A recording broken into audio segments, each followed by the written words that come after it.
There are people who seem untouchable, stars so bright you think nothing could ever dim their light.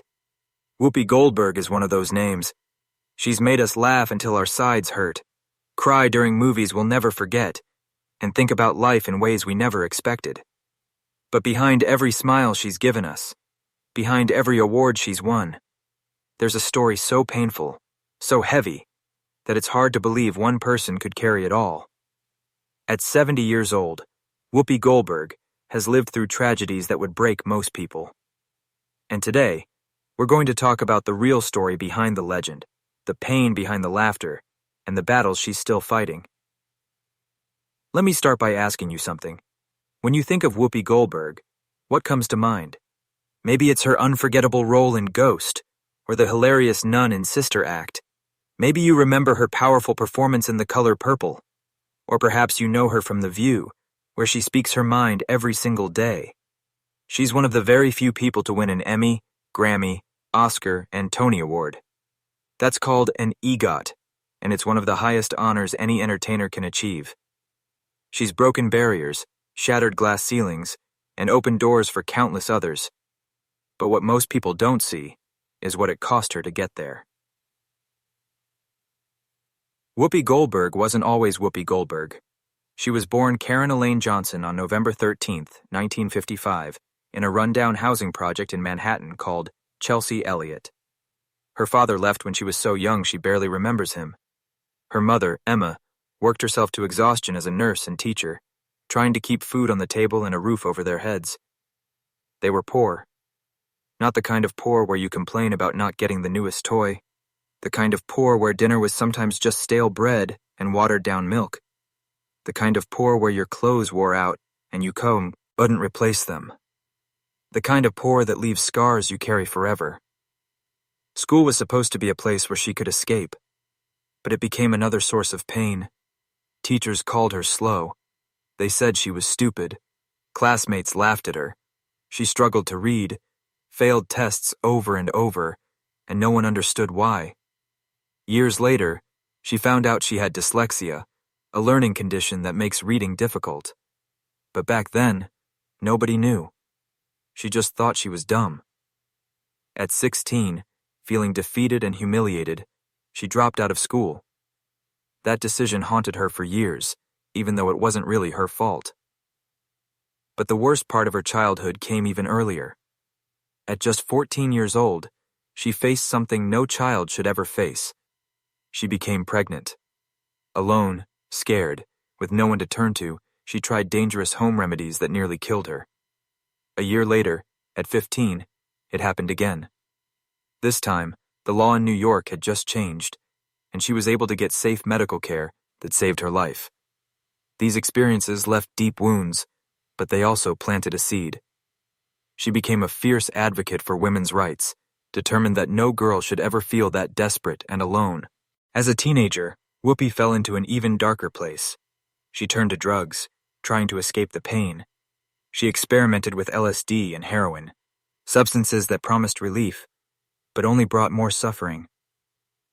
She later admitted that addiction nearly destroyed her. Getting clean wasn't easy. It took countless attempts, countless failures, and countless restarts. But somehow, through sheer willpower, she clawed her way out. That battle taught her something she would carry for the rest of her life. Escape doesn't heal you. Only courage does. After leaving school, Whoopi drifted west, searching for something better. She worked every kind of job you can imagine. She waited tables, laid bricks with her bare hands until they bled, and even worked in a funeral home putting makeup on dead bodies. She taught acting classes to make ends meet. One of her students was a young Courtney Love, who would later become a rock star. Whoopi was just trying to survive, one day at a time. In 1978, something happened that changed her life in a terrible way. She was in San Diego when she looked up and saw two planes collide in the sky. Metal twisted, fire exploded, and pieces rained down. That single moment traumatized her so deeply that she couldn't fly for 13 years. The fear was overwhelming. Her hands would sweat, her heart would race, and panic would choke her. She traveled everywhere by bus, watching America blur past her window, because the sky had become her enemy. Eventually, she was offered a contract she couldn't refuse, but it required flying. The night before that flight, she was drenched in sweat, terrified, but she boarded anyway. She sat rigid in her seat, eyes clenched shut, fighting her terror every second. It wasn't graceful, but she did it. She conquered the fear that had ruled her for over a decade. In 1973, at just 18 years old and still recovering from addiction, Whoopi married a man named Alvin Martin. She thought he could be the stability she desperately needed. That same year, she gave birth to her daughter, Alexandria, known as Alex. But the marriage quickly fell apart. They were too young, too broken, too unprepared. By 1979, they divorced, and Whoopi found herself alone at 23 with a baby to raise and no idea how she would survive. Those years were brutal. She was both mother and father, provider and protector, all while still trying to figure out who she was. Sometimes there wasn't enough food. Clothes fell apart. Bills piled up like mountains. Alex later said they were so poor she didn't even realize they were poor because it was just normal life. Whoopi would sit by dim light, watching her daughter sleep, whispering promises she wasn't sure she could keep. She was determined that Alex would never feel as unwanted and unprotected as she herself had felt. Then, in 1989, history repeated itself. Alex, at just 16, became pregnant. Whoopi was 34 and just starting to taste success in Hollywood, but suddenly she was facing the same nightmare she had lived through. The irony cut deep. She was walking red carpets and winning awards, but at home, she was watching her daughter go through what she had sworn would never happen again. It hurt, but it also made her fiercer. She worked harder, sacrificed more, and became not just a mother but a shield, determined to protect Alex and her grandchild from the pain she had known. In 1982, Whoopi got her first small role in a film called Citizen. It was tiny, barely noticed, but it was a start. Then in 1983, she created a one-woman show that changed everything. She performed raw, honest monologues that made audiences laugh and cry at the same time. People were stunned. Broadway came calling, and she performed 156 sold-out shows. She was exhausted, her throat burned, her body ached, but she kept going. In 1985, Steven Spielberg cast her as Celie in The Color Purple. She poured every wound, every scar, every ounce of pain she had ever felt into that role. The movie earned 11 Oscar nominations, and Whoopi was nominated for Best Actress. The girl once called stupid was suddenly standing among Hollywood's greatest. But even then, the old doubts whispered in her mind. Could she really belong here?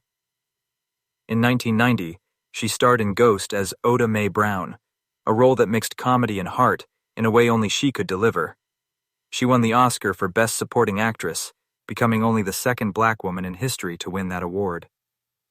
The world cheered, but when she returned to her hotel room that night, the silence was deafening. Triumph Can Be Lonely then came Sister Act in 1992. The movie made over $200 million worldwide and turned Whoopi into a global superstar. Children sang her songs, families packed theaters, and her name became a household word. But behind the scenes, the pressure was crushing. She smiled for cameras even when exhaustion hollowed her eyes. The world saw Whoopi the star, but Karen, the girl she used to be, felt lost. In 1994, she became the first black woman to host the Academy Awards solo. It was historic, bold, unforgettable, but also terrifying. Every joke was scrutinized, every pause judged. She wasn't just representing herself, she was representing every woman of color who might follow. In 2007, Whoopi joined The View as moderator. It seemed like the perfect fit, but it became one of the most challenging chapters of her life. Her honesty, once her greatest strength, became a double-edged sword. She made comments about controversial topics that sparked outrage. Her remarks about Michael Vick, Roman Polanski, Mel Gibson, and Bill Cosby all drew fierce criticism. Each time, headlines exploded, debates raged, and Whoopi sat at the center of the storm. Some people defended her as fearless and honest. Others condemned her as insensitive. The very voice that had lifted her to stardom now felt like a weight around her neck. Behind the scenes, the toll was heavy. When the cameras turned off, she sat alone, wondering if she had crossed a line, if her honesty had become harmful. Live television offers no edits, no second chances. Every word lives forever. And yet, she kept showing up, day after day, year after year. That persistence, bruised and scarred, was its own form of courage. Whoopi's romantic life has been just as painful. She married David Clausen, a cinematographer, in 1986, but they divorced just 2 years later.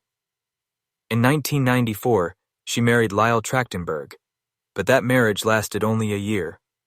None of her marriages produced children, and none brought her the peace she was searching for. She later admitted that she never really wanted to be married. She did it because she thought it was what she was supposed to do. After 3 failed marriages, she learned something important. Sometimes the bravest thing you can do is choose yourself. Her most controversial relationship was with Ted Danson in the early 1990s. He was married at the time, and their romance became a public scandal. In 1993, at a roast in Whoopi's honor, Ted performed an act that was meant to be funny, but ended up offensive and hurtful. The backlash was brutal. Whoopi, who had helped shape the evening, was caught in the middle of the firestorm. The relationship eventually ended, leaving another scar. It taught her that love lived under the spotlight is fragile, and that intimacy is impossible when millions are watching.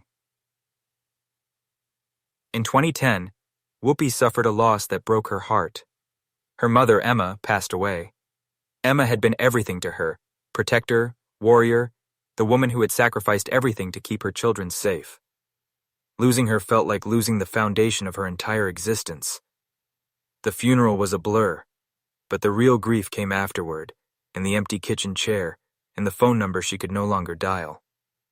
Just 5 years later, in 2015, she lost her younger brother, Clyde. He was the last living witness to her childhood, the only person who remembered Karen before she became Whoopi. With his death, it felt like her entire past had been buried. The double loss was unbearable. On stage, she still wore the armor of humor, but at home, she carried 2 absences, like shadows stitched to her soul. In 2018 and 2019, Whoopi faced her most terrifying battle yet. What started as a cough turned into pneumonia. Infection spread through her lungs and into her blood.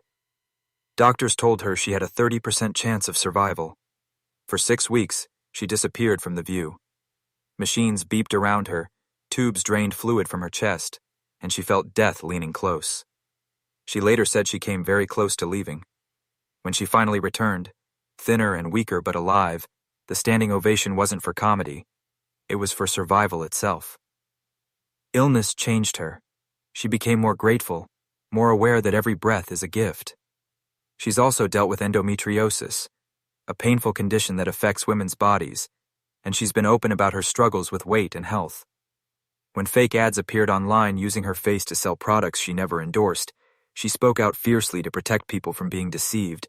Today, at 70, Whoopi lives quietly in a beautiful 1920s estate in New Jersey and has a villa in Sardinia, Italy. Her net worth is estimated at around $30 million, earned through decades of hard work. She's a grandmother and great-grandmother, and her family brings her joy that no trophy ever could. She still appears daily on The View, and she's working on Sister Act 3. She's also launched a women's sports network and continues to advocate for causes she believes in. But even now, the shadows remain. Her mother and brother are gone.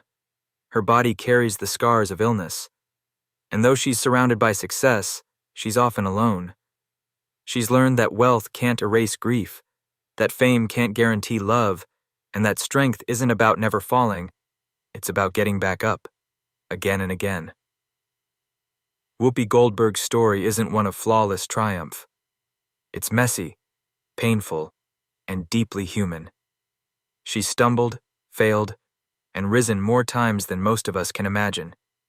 She's been labeled stupid, battled addiction, raised a child alone in poverty, broken barriers in Hollywood, faced death, and carried grief that would crush most people. And through it all, she's kept going. Her legacy isn't just her movies or her awards. It's the reminder that greatness comes from persistence, compassion, and the courage to live life honestly, even when it's hard.